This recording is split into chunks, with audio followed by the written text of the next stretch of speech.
Assalamualaikum warahmatullahi wabarakatuh. Perkenalkan, nama saya Muhammad Taufik Trinata dengan NIM 106230017 Prodi Hukum Tata Negara. Baiklah, di sini saya akan menjelaskan mengenai materi pemidanaan, mulai dari pengertian pemidanaan sampai ke bentuk-bentuk dari pemidanaan. Materi pertama yaitu pengertian dari pemidanaan.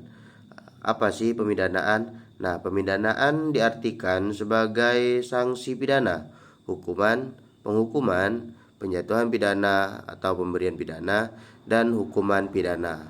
Pemidanaan merupakan pengenaan atau penderitaan atau nestapa yang diberikan dengan sengaja oleh negara kepada seseorang yang telah melakukan bentuk pidana atau tindak pidana. Kemudian tujuan dari pemidanaan, tentunya pemidanaan bertujuan untuk mencegah melakukan tindak pidana dengan meletakkan norma hukum demi perlindungan dan pengayoman masyarakat atau pencegahan, serta memasyarakatkan terpidana dengan mengadakan pemidanaan dan bimbingan agar menjadi orang yang lebih baik dan berguna. Pembimbingan ini juga disebut dengan rehabilitas. Kemudian teori-teori pemidanaan.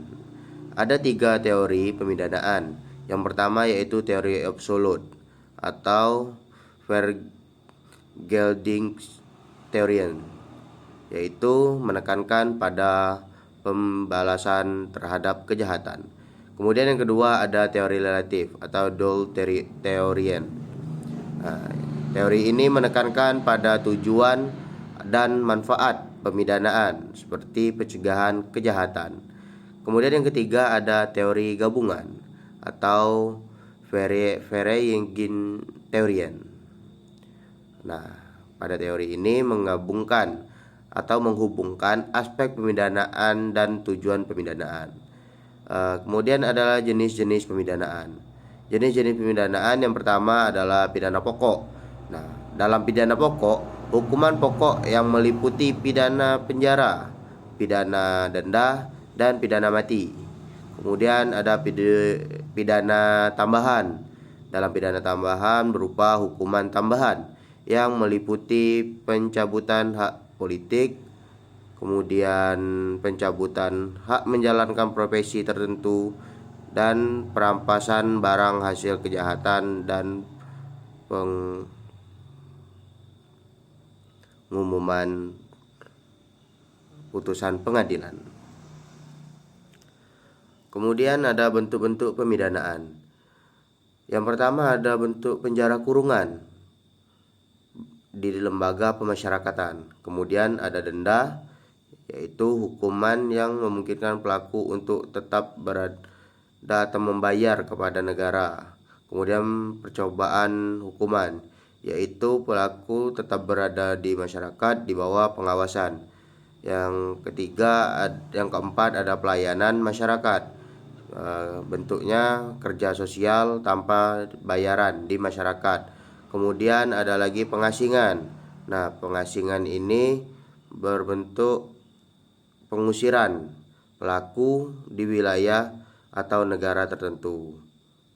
Kemudian ada lagi kematian, hukuman terberat yaitu dalam pidana yaitu melibatkan eksekusi mati. Kemudian pencabutan hak tertentu seperti hak untuk memilih atau menjabat jabatan politik. Kemudian ada pembatasan kebebasan seperti tahanan rumah atau jam malam. Kemudian ada yang terakhir pemulihan, program yang dirancang untuk membantu pelaku mengatasi akar penyebab perilaku kriminalnya. Nah, jadi kesimpulan dari pemidanaan adalah pemidanaan merupakan penjatuhan pidana atau hukuman yang dilakukan setelah seseorang terbukti berbuat salah atau melakukan tindak pidana melalui pidana atau melalui proses peradilan.